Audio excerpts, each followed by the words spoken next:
পাকা আম তো আমরা সবাই খাচ্ছি, তবে আমরা যদি আজকে পাকা আমের অন্য একটা রেসিপি বানিয়ে খাই, মানে এই যে পাকা আমের ক্ষীর বা পায়েস। হ্যাঁ বন্ধুরা, আজকে আমি ভিডিওর মাধ্যমে তোমাদের সাথে শেয়ার করব পাকা আমের ক্ষীর বা পায়েস কিভাবে বানিয়েছি সেটাই তোমাদের সাথে শেয়ার করব। তো hello everyone, welcome back to my channel Payel lifestyle. কেমন আছো তোমরা সবাই? আশা করি ভালো আছো। তোমাদের আশীর্বাদ ও ভালোবাসায় আমিও বেশ ভালো আছি। তো চলে এসেছি আজকে আরও একটা নতুন ব্লগ নিয়ে। আর আজকের ভিডিওতে কি দেখাবো সেটা তো তোমাদেরকে আগে বলেই দিয়েছি। তো চলো পুরো ভিডিওটা কন্টিনিউ করো। আমের ক্ষীর বা পায়েস তৈরি করতে গেলে প্রথম ও প্রধান উপকরণ হচ্ছে চাল আর আম, তার মধ্যে এই হচ্ছে চাল। তবে এখানে সকলে কিন্তু গোবিন্দভোগ চাল ইউজ করছে। আমি এখানে ইউজ করছি আমাদের ক্যান্টিনের বাসমতি চাল। শুনে একটু অবাক হবে, কিন্তু এই বাসমতি চালের সেন্ট একেবারে পায়েসের মতো। আর চালটা আমি মিনিমাম আধ ঘন্টাকে ভিজিয়ে রেখেছি। আর এদিকে দেখো দুটো পাকা আম আমি কিন্তু কেটে নিয়েছি এভাবে। এবারে আমগুলোকে আমি গ্রেডারের সাহায্যে গ্রেড করে কিন্তু রসটা বার করে নেব বা গ্রেভিটা বার করে নেব। তোমরা চাইলে কেটে মিক্সারে পেস্ট করেও কিন্তু বার করে নিতে পারো, মানে তোমাদের সুবিধা মতো যেটা হয় সেটাই করবে। আমার যেটা সুবিধা হয়েছে আমি যেভাবে করেছি সেটাই তোমাদেরকে শেয়ার করলাম। আর আমগুলোকে দেখে মনে হচ্ছে খুব বেশি পাকা না, কিন্তু হ্যাঁ আমগুলো খুব পাকা, এমনকি মিষ্টি খেতে, মানে কালারটাই এমন আমের। তো চলো এছাড়া আরও যে বাকি উপকরণগুলো লাগছে সেগুলোই দেখিয়ে দিই। এখানে নিয়েছি দেখো একটা তেজপাতা, দুটো গোটা এলাচ, আর এখানে কয়েকটা কিশমিশ নিয়েছি, আর এখানে কাজু নিয়েছি, আর ওপাশে দেখতে পাচ্ছ চেরি নিয়েছি। চেরিটা তোমরা স্কিপ করতে পারো, যেহেতু আমার কাছে হাতের কাছে ছিল তাই আমি নিয়েছি। আর চেরিটা দিলে কিন্তু খেতে বেশ একটু ভালোই লাগে। তারপরে যেটা লাগবে সেটা হচ্ছে দুধ। তো আমি এখানে আমুলের একটা প্যাকেটের দুধ ইউজ করছি। তো এটা কিন্তু 500 গ্রাম দুধ, আর আমি ওখানে 2 কাপ চাল নিয়েছিলাম। তো 2 কাপ চালে কিন্তু আমি 500 গ্রাম দুধ ইউজ করছি আর কি, অ্যাড করছি। তো দুধ যত বেশি দেওয়া হবে কিন্তু খেতে কিন্তু ততই টেস্টি হবে। তো চলো এবারে কিন্তু শুরু করা যাক। প্রথমেই আমরা যেভাবে সাধারণত পায়েস রান্না করি সেভাবে কিন্তু পায়েসটা রান্না করে নেব। তো এই যে দেখো সসপ্যানটা বসিয়ে দিয়েছি, ওখানে কিন্তু আমি 500 গ্রাম যে দুধটা রয়েছে সেই পরিমাণ দুধটা পুরোটাই দিয়ে দিচ্ছি। আর এর মধ্যে কিন্তু আমি কিছু পরিমাণ জল অ্যাড করছি, কেননা চালটা এই দুধ জলের মধ্যে কিন্তু সেদ্ধ হয়ে যায়।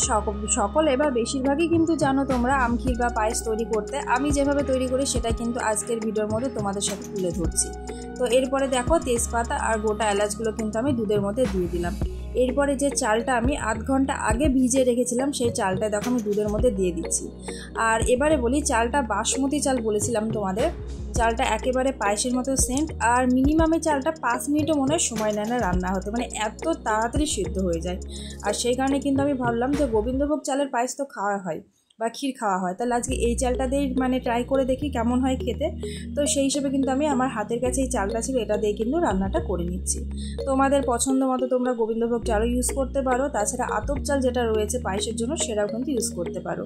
আমি এখানে কিন্তু আমার হাতের কাছে থাকা যে চালটা রয়েছে সেটা আমি ইউজ করলাম।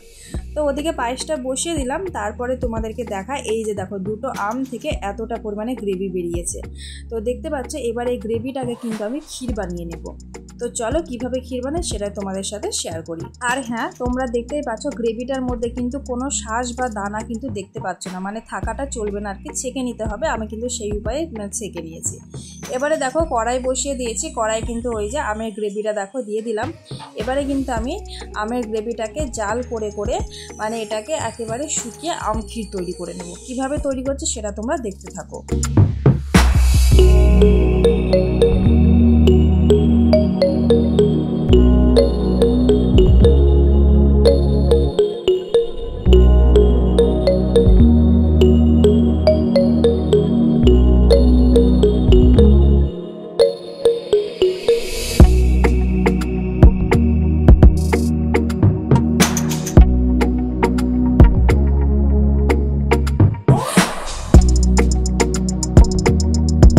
আর বন্ধুরা তোমরা দেখছো আমের গ্রেভিটা কিন্তু অনেকটা শুকিয়ে এসেছে, মানে গ্যাসের ফ্লেমটা কিন্তু একেবারে স্লোতে দিতে হবে। এইভাবে কিন্তু আমি একটু নেড়ে চেড়ে কিন্তু আমের ক্ষীরটা বানিয়ে নিচ্ছি।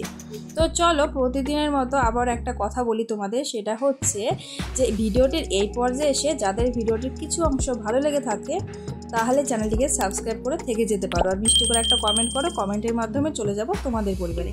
সাধারণ ভিউয়ার্স, ইউটিউব ফ্যামিলি ফ্রেন্ড সকলকে অসংখ্য ধন্যবাদ ডেলি আমার ভিডিও দেখার জন্য। আর এদিকে বন্ধুরা দেখতেই পাচ্ছ যে আমের ক্ষীরটা কিন্তু প্রায় হয়েই এসেছে। এবারে কিন্তু আমি নামিয়ে নেব। আর তোমাদেরকে এখানে পরিমাপটা দেখাই, বাটিতে দেখেছিলে এই যে আমি হাত দিয়ে দেখাচ্ছি এই পরিমাপে কিন্তু আমের গ্রেভিটা ছিল। আর দেখো ক্ষীর বানানোর পরে কিন্তু পুরো হাফেরও কমে গেছে আর কি। তো এতটা পরিমাণে কিন্তু আমি কমিয়ে নিয়েছি।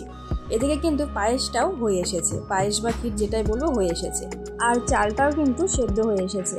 তো আমি কিন্তু পায়েসটাকে আর একটু নেড়ে চেড়ে নেব, আর এর মধ্যে কিন্তু আমি পরিমাণ মতো লবণ অ্যাড করব। লবণ এমনই একটা জিনিস, যে কোনো মিষ্টি খাবার বা ঝাল টক যে খাবারই হোক না কেন, লবণটা যদি তুমি না অ্যাড করো তাহলে দেখবে সেই খাবারের কিন্তু মানে যে স্বাদ বা টেস্ট আছে সেটা কিন্তু পাওয়া যায় না। মানে লবণ এমনই একটা জিনিস, মানে ওর প্রধান ভূমিকা কিন্তু রয়েছে যে কোনো খাবারে। তো সেই হিসেবে আমি সামান্য পরিমাণে দেখো 1 চিমটে কিন্তু লবণ ইউজ করছি এখানে।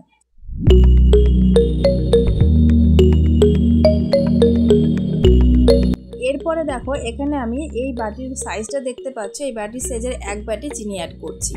এরপরে যদি মিষ্টি কম হয় আর একটু চিনি আমি পরে অ্যাড করে নেব। আর মিষ্টিটা কিন্তু সবসময় নির্ভর করবে তোমাদের উপরে। তবে অবশ্যই আমি আমের ক্ষীর যখন বানিয়েছি তখন কিন্তু আমের ক্ষীর আমি চিনি অ্যাড করিনি, সেই হিসেবে কিন্তু এই ক্ষীরটাতে পরিমাণ মতো চিনি অ্যাড করতে হবে। এরপরে ক্ষীরটাকে 2 থেকে 3 মিনিট মতো আমি কিন্তু এইভাবে নেড়ে চেড়ে নিয়ে কিন্তু গ্যাসটা অফ করে দেবো।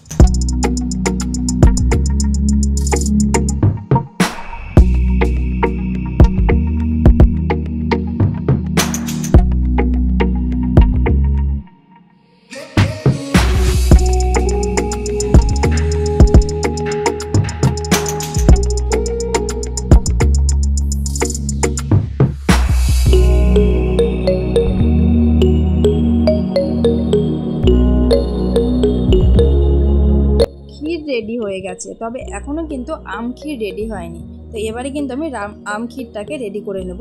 তো এই যে দেখতে পাচ্ছ তোমরা যে আগের থেকে যে আমের ক্ষীর তৈরি করে রেখেছিলাম সেটাকে কিন্তু এই ক্ষীরের সাথে দেখো চামচে করে নিয়ে অ্যাড করছি।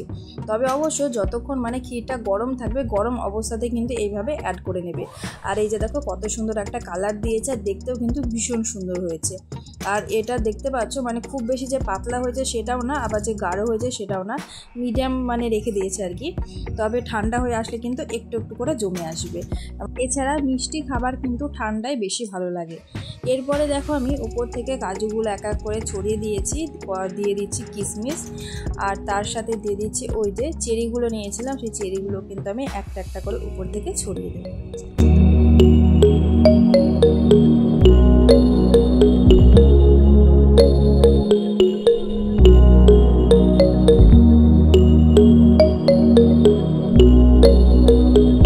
বন্ধুরা দেখতে খুব সুন্দর লাগছে তাই না? হ্যাঁ, খেতেও কিন্তু ভীষণ সুন্দর হয়েছিল। তোমরা এইভাবে বাড়িতে একবার তৈরি করে খেয়ে দেখো, খেতে ভীষণই ভালো লাগবে।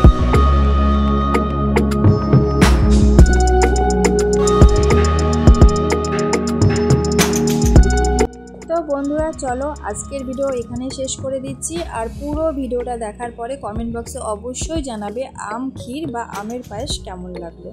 আর হ্যাঁ, দেখা হবে নতুন কোনো ব্লগের সাথে।